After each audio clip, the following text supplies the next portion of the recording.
जब आप बैंक से पैसे उधार लेते हैं तो आप सिर्फ उतना ही वापस नहीं करते जितना लिया होता है। आपको थोड़ा ज्यादा देना पड़ता है, जो इंटरेस्ट कहलाता है। ये एक्स्ट्रा पैसा इंटरेस्ट होता है जो समय के साथ बढ़ता है। ऐसे ही बैंक पैसे कमाते हैं और अपने खर्चे पूरे करते हैं। इंटरेस्ट रेट मतलब लोन के कितने परसेंट आप इंटरेस्ट के रूप में वापस देते हैं। इसे ऐसे समझो जैसे आप पैसे को रेंट पर ले रहे हैं, जैसे घर में रहने के लिए रेंट देते हैं ना, वैसे ही बैंक के पैसे इस्तेमाल करने के लिए इंटरेस्ट देना होता है। इंटरेस्ट रेट बिल्कुल रेंट प्राइस जैसा है जो आपको चुकाना पड़ता है। जैसे घर का किराया बढ़ता है, वैसे ही इंटरेस्ट रेट भी ब्याज सकते हैं। एक वजह है महंगाई। जब चीजों की कीमतें बढ़ती हैं, तो पैसों की वैल्यू कम हो जाती है। इसे मैनेज करने के लिए बैंक ज्यादा इंटरेस्ट लेते हैं। महंगाई के कारण बैंकों को अपने ग्राहकों को उधार देने के लिए अधिक पैसे चार्ज करने पेडीडी देते हैं, ताकि वे अपने खुद के खर्चों को कवर कर सके। दूसरी वजह है सेंट्रल बैंक। ये देश के सारे बैंकों का बड़ा बॉस होता है। सेंट्रल बैंक अपने इंटरेस्ट रेट बढ़ा सकता है महंगाई कंट्रोल करने के लिए। जब सेंट्रल बैंक अपने रेट्स बढ़ाता है, तो बाकी सब बैंकों के रेट्स पर भी असर पड़ता है।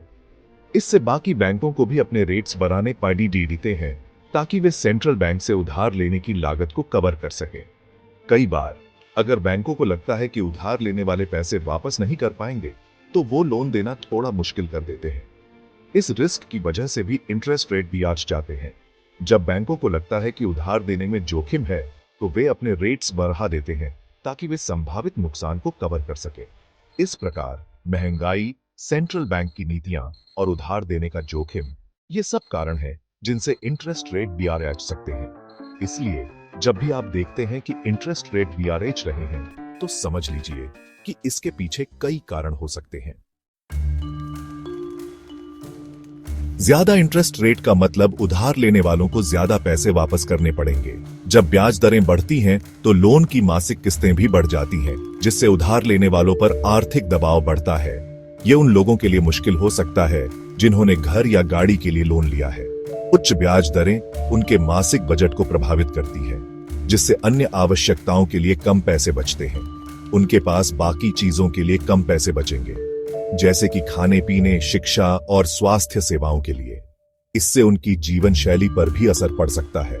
बिजनेस के लिए ज्यादा रेट का मतलब एक्सपेंशन या नए प्रोजेक्ट्स के लिए लोन लेना महंगा हो जाएगा।